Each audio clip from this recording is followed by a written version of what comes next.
Okay, now we're going to take a look at the riff just before the solo. I'm just going to play it for you, then we'll break it down. Here it is.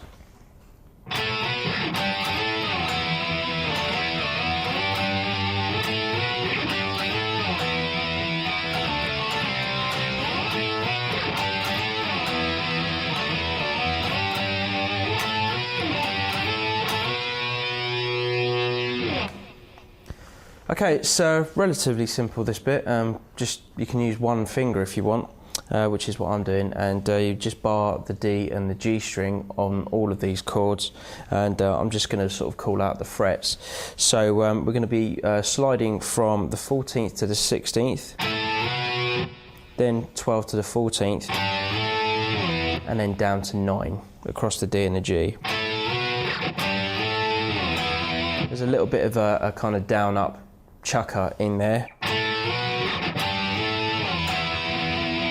you know, just to kind of give it a funky vibe.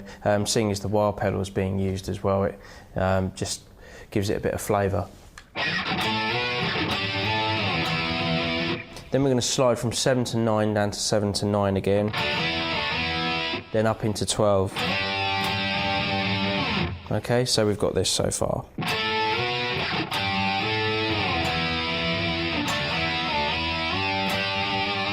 Then repeat the first part again. Then we're going to strum these bars from 9 down to 7 and then 7 down to 5 across the D and the G.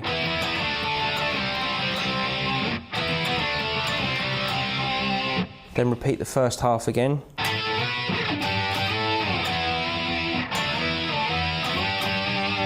Then when you get to 14 at that point, slide back up to 16. And that's when the solo comes in. Okay, now we're going to take a look at the main guitar solo. I'm going to play the first bit for you and then we'll break it down. Here it is.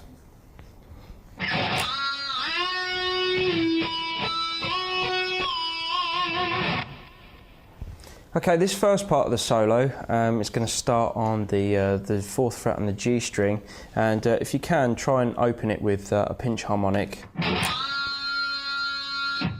Then you're going to slide up and bend up the 9th fret on the G a whole step.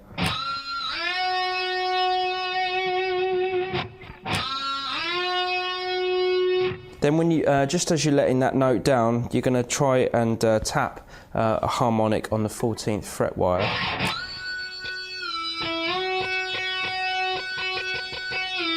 It's actually, you know, I mean, this is probably going to be one of the hardest things to do in this guitar solo, you know, because Van Halen is so good at tapping artificial harmonics and, well, natural harmonics as well on a guitar. It provides a certain sound which, you know, on the record is a real definite, you know, alternate between, you know, just playing normal notes and harmonics as well. And it's a very clever way of playing guitar, which kind of makes most of us just stand back and, you know, have a jaw open.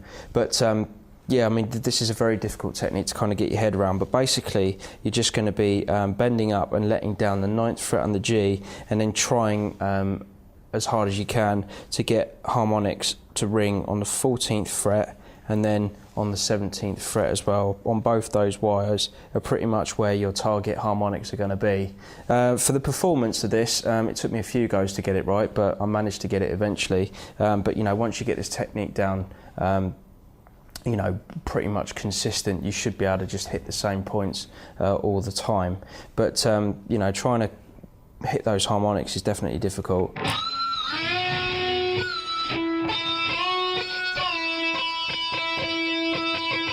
You know, they're in there somewhere. The more you keep sort of like tapping, I mean, this is basically how I practice this, which just kind of keep, you know, going between, you know, both the frets.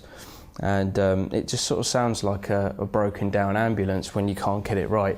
But, you know, when you do actually, you know, get in the habit of being able to hit those harmonics, then, you know, it's going to be definitely rewarding.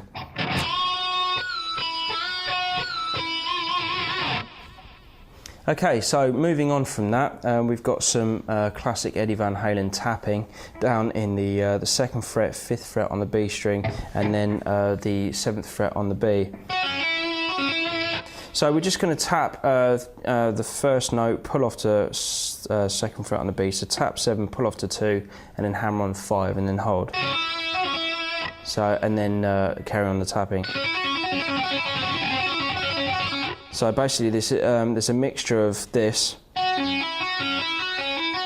and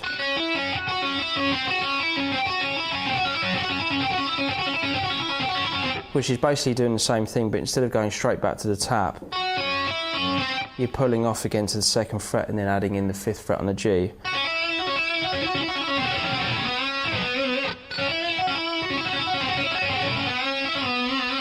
And then when you come out of that, you're going to bend up the 4th fret on the G, tap 7 and let the 4th fret down on the G.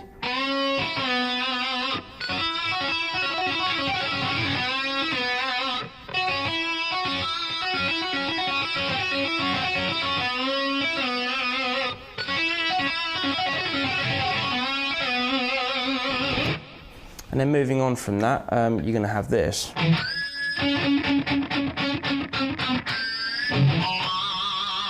Again, heavy use of pinch harmonics. So we're going to be bending up the 4th fret on the G a whole step. And then palm muting with downstrokes, picking it, but just letting it down slowly. Then bending up the 2nd fret on the G string with a harmonic. Then we've got 4 on the A, 2 to 4 on the D. And then finish on a harmonic.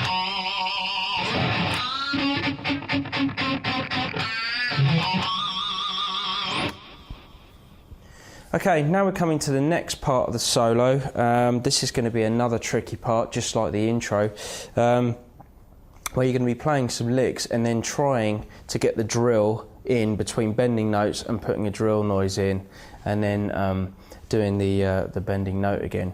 I do have a bit of a theory on this, because listening to the record, it does sound like it's kind of been like sampled. I've looked at a few tabs and I've kind of been on the internet and tried to research this as much as possible, and from what I can find out, I think it's basically a drill sample that's been on a pedal. But I mean, I don't know that for certain. I'm just kind of guessing because it's so cleanly recorded. I'm thinking that it's either been sampled and chopped in, or Eddie's just that good at doing this technique that he's managed to record it. But I'm just offering up a few different ways of being able to play this at home. If you want to get a drill sample and you want to really replicate, you know, the sound of it, then sample a drill, and then you can probably just hit a sample pedal after you've bent the note, and then just drop it in, and then play the natural note and then drop it in again. It's entirely up to you. Or you can do it as I've tried to attempt it, doing it like Van Halen does it live with the drill. And if you get the drill again, you can actually just end up bending the note. So if I just play the lick, it's going to go like this. So at that point, you're going to be dropping the drill in. So the lick is going to be 14 on the B, 14 on the high, back to 14 on the B, then bending up the 17th fret on the B a tone and a half, then coming back down to the 14th fret on the B. Then basically you're doing a series of small bends pulling off on the 16th fret on the G, pulling off to 14. Then in between doing that, you're going to try and get the drill sound in between doing those bends. So you've got...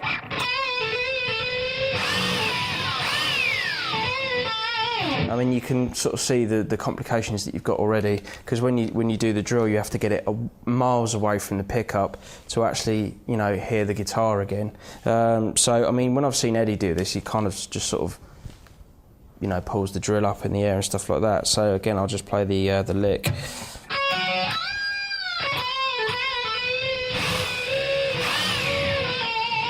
But it's actually virtually sort of possible to get it as clean as the record, which is why I'm, you know, saying that it's probably some sort of recording technique just to kind of get it in there. But yeah, that's basically what's going on anyway. You're just sort of like holding the note and doing the drill, then the note, then the drill. Okay, the next part of the solo, we're going to bar the 14th fret on the B and the high E, and we're just going to play between those notes. Then bend up the 17th fret on the high E string a whole step.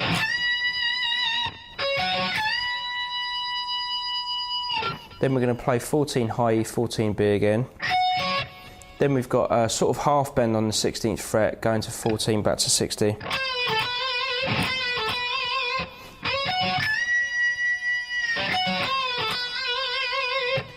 Then after that we're going to slide up to the 17th fret on the B.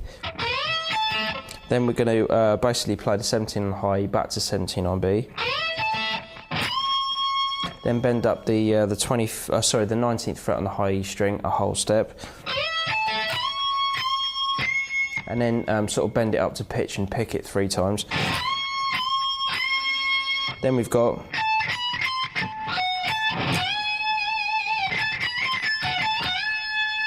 which is 17, 19, 20 on the high E, back to 17 on the high E, 19 on the B, 17 high E, and then bend up 19 a whole step and a half. So far we've got this.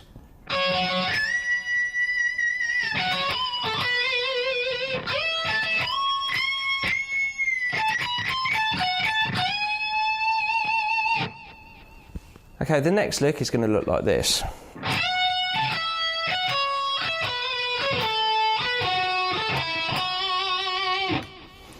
Okay, so that's bending up the 17th fret on the B string up a whole step. Then playing the 17 on the high E with the little finger. Letting down the 17th fret on the B. Then 14 high E, 14 B. 17 B, 16 G, 14 B and then G,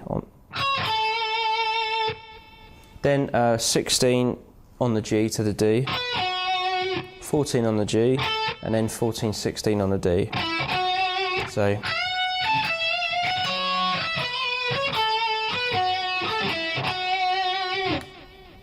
Then enters the dreaded drill again. So we've got this lick. Then on that bend, on the 17th fret on the B string, you're going to try and add the drill in again. So we've kind of got this effect.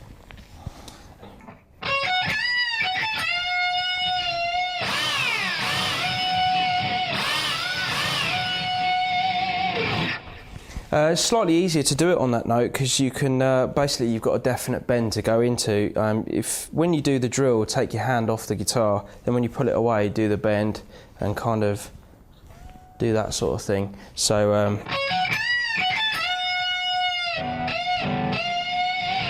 you know, kind of miming what I would be doing with the drill basically, and that's how you can get through that bit. Anyway, moving on to the next part, we've got some unison bends. Okay, so that's bending up the 12th fret on the G with the 10th fret on the B. Move that up 2 frets. Then, so you've got 4 on the D, 2 on the G. And then as you bend up the 4th fret on the G, you're going to be picking that slowly using pinch harmonics while the note gradually gets up to pitch. Then let it down, play the 2nd fret on the B, then 4th fret on the D. Then some more unison bends. Okay, so you're starting on the same place, 12th fret up a whole step on the G, 10th fret on the B. Then 16 up a whole step on the G while holding 14 on the B. Then you're going to finish with this.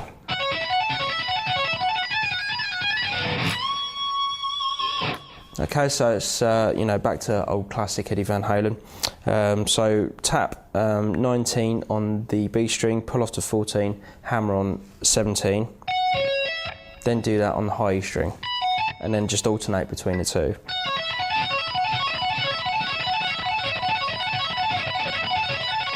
It's actually a really cool sort of tapping sound anyway, just on its own. But you're going to do that a bunch of times. And then when you move to the high E string, you're basically just going to be kind of hammering on and pulling off between 14, hammer on 16, 17, tap 19, and then pull all the way off to the 14th fret. So